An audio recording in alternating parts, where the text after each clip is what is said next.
From the wildfires in California and Australia to the recent extended deep freeze in Texas and the flooding in southern China, climate change is impacting our daily lives and increasingly impacting capital markets. As a firm, we started making climate-related investments over 15 years ago. And in September of 2018, we launched a research collaboration with Woodwell Climate Research Center. Working with the team of global scientists at Woodwell, we've studied the impacts of heat, drought, wildfire, hurricanes, floods, access to water issues on capital markets, on companies, economies, and society. This study allowed us to lay the groundwork for another initiative.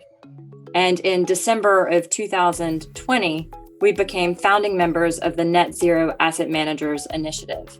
Underlying this founding membership is our belief that the low carbon transition is already underway, that it is only moving in one direction, and that companies need a strategic plan to adapt to it. Today, I'm joined by 4 climate experts who will offer their perspectives on the risks and opportunity associated with climate research. So let's start with our Woodwell Climate Research Partnership. Chris, can you give an overview of the partnership and what we intend to accomplish and how it's been impacting our investors? Sure, Wendy. We started the Woodwell Climate Partnership about 2.5 years ago. And our premise is that climate change is a risk to capital markets. And like all risks, it's our fiduciary responsibility to have an informed view on behalf of our clients. And just by way of background about Woodwell, they're one of the world's leading climate science organizations. They produce applied climate work on a range of topics across the globe. And importantly, like Wellington, they are really research-led.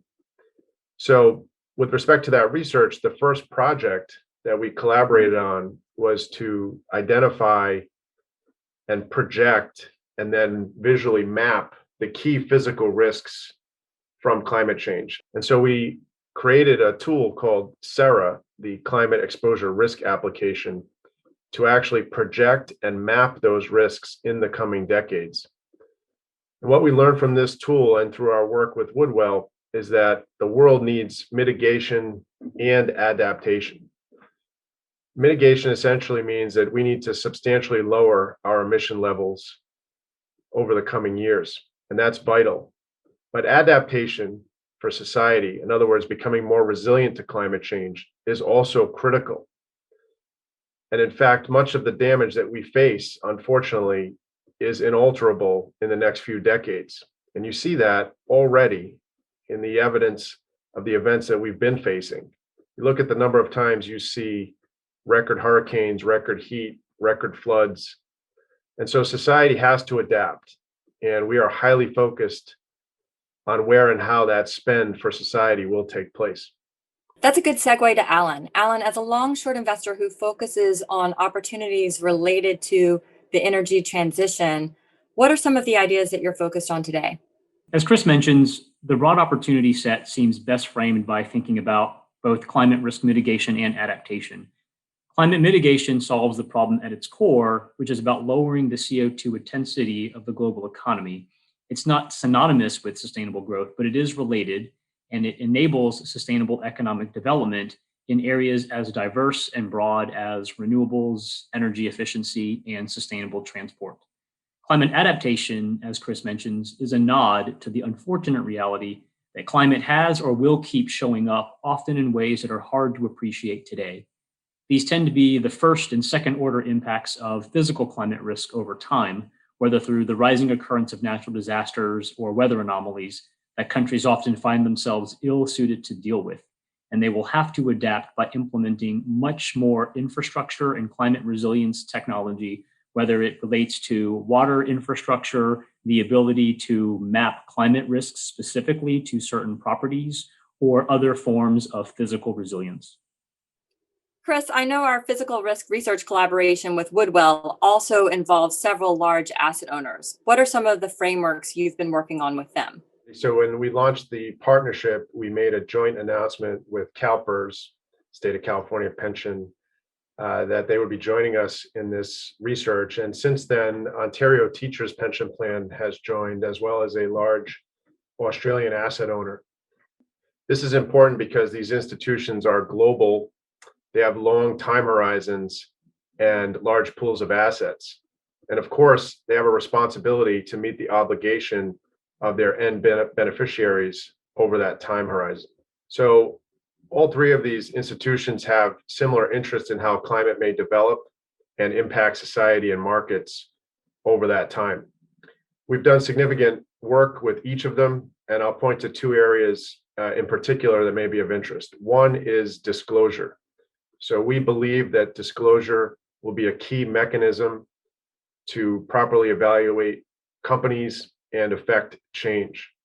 And as such, about 2 years ago now, Wellington and CalPERS combined on a framework for disclosure. It's called PROC, Physical Risk of Climate Change. And the goal of that framework was to lay out a better methodology for companies to disclose their physical risks. And this is based, of course, on the work that we've done with Woodwell.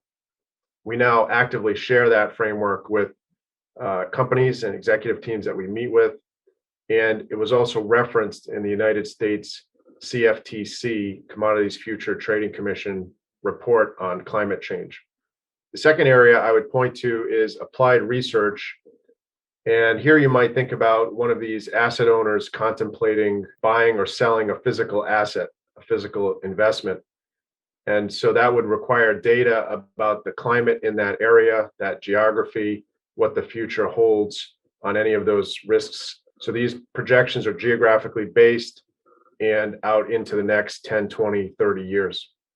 We use our SARA mapping tool to actually do these projections of climate risk by location. And then we dig into what that could mean to the asset's valuation. Greg, your research focuses on private companies. What are some of the underappreciated trends that you see in that area? When most people think of climate change, they think of the mainstream ones, which tend to be around renewables and electrification. You know, the major trends there are that solar keeps becoming cheaper and it's now cost competitive with the grid, and renewables actually make up the majority of new capacity installed. And then on the transportation side, you see battery costs coming down, which are making electric vehicles more cost competitive. But we actually think about the opportunity set much more broadly. The major trends tend to focus on the supply side. So you're looking at electricity and transportation and how you make that greener, which is what drives you to renewables and electric vehicles. But there's a huge opportunity on the demand side, where you can take software-enabled applications and actually reduce the need for those electricity kilowatt hours or road miles driven in the first place.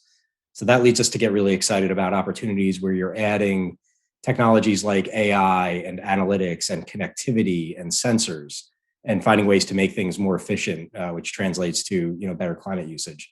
This leads us to a lot of the trends around smart buildings and smart homes and smart vehicles, which really leads us to use cases that we're really excited about around logistics optimizations and connecting farms for real-time soil analysis, as well as new supply chain models for food innovation.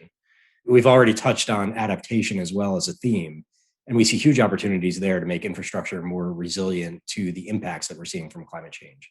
And then we also see innovative companies using climate data analytics to help major companies think about how they can incorporate risks around the weather-related events we've talked about. So wind, fire, storms, droughts, when they're planning their infrastructure to make sure that they're not putting critical facilities or critical parts of their supply chain in areas where they might face major risk of climate-related disruption.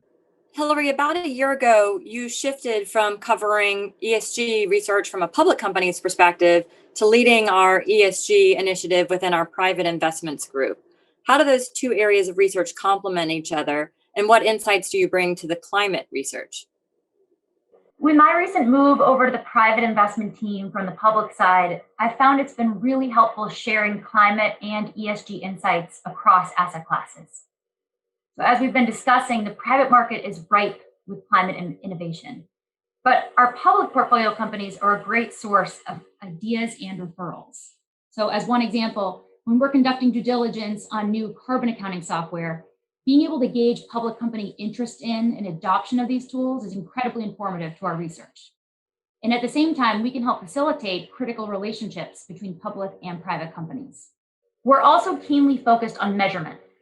So right now we're customizing a new technology platform to help us collect, aggregate, and analyze private company performance against select climate and ESG related KPIs. This will help us monitor portfolio companies' ESG progress. But importantly, we'll also share this data with companies directly so they can track and communicate their progress to stakeholders, better positioning them for long-term success. So my team kind of thinks of ourselves as internal ESG consultants. We can help private companies develop an ESG strategy, provide material ESG disclosure to the market, and improve their governance practices. So the goal is to create alignment with management teams to drive towards impactful business. Because in our view, the earlier boards and management teams think about and act on ESG topics, the better. Let's move to a lightning round. From each of your perspectives, what is the biggest misconception about your area of research? Chris? Wendy, I think the biggest misconception is that we can mitigate our way out of this. Unfortunately, a lot of the physical risks are inalterable in the coming decades. And the realization that we've had is that what that means is that adaptation is really undercapitalized. So if you think about where money has moved in the last decade or so, there's been decent investment in renewables, battery technology, areas related to mitigation, but far less investment in adaptation. These would be areas where cities, towns, governments, and consumers have to adapt to become more resilient. These are typically spends on flooding infrastructure, water efficiency, dredging, making harbors more resilient. And if you look at the studies across each of these areas, they usually begin with T's as in trillions and not B's. So it looks to me like those areas are significantly undercapitalized for what's coming. I believe that there are two misconceptions that are dominant from my research. The first is that climate is fundamentally only about weather. In our research, as Chris mentions, weather is one very obvious, powerful catalyst that is underappreciated. But there are also policy, regulatory, and technology drivers that we think are just as powerful. And the second is that you need some sort of global or national carbon price in order to reprice carbon. We believe that there are companies that are already making assumptions about this negative externality in the way that they view investments or other companies and organizations in their broader ecosystems, and that effectively carbon as a price or as a tax will get embedded in the way that we interact with other entities. And so regardless of whether you have a single national carbon price, you will increasingly see carbon get repriced on a de facto regional basis. The thing that makes me most optimistic about the challenge that Chris highlighted is the misconception that climate-friendly solutions are actually worse and require trade-offs. I think that used to be true. And you're seeing an inflection point in the technology that's available now, driven by many of the private companies we look at, where the green solutions are actually now as good, if not better. You know, just an example, you see on the electric vehicle side, some of the cars that are coming out these days are pretty incredible machines. And so that misconception actually makes me quite optimistic about the solutions that are coming out to solve the problem. Hillary, how about from your perspective? I just point out that ESG is most often positioned as a risk management tool, and it's a good one. But don't forget that ESG is also a powerful tool for identifying investment opportunities. So today we've covered a lot of ground, from physical climate risk to transition risks, public company investing to private company investing to ESG research. We hope we've given you some nuggets to take away to apply to your own investment practice. Please don't hesitate to reach out to us if you'd like to learn more about our climate initiatives.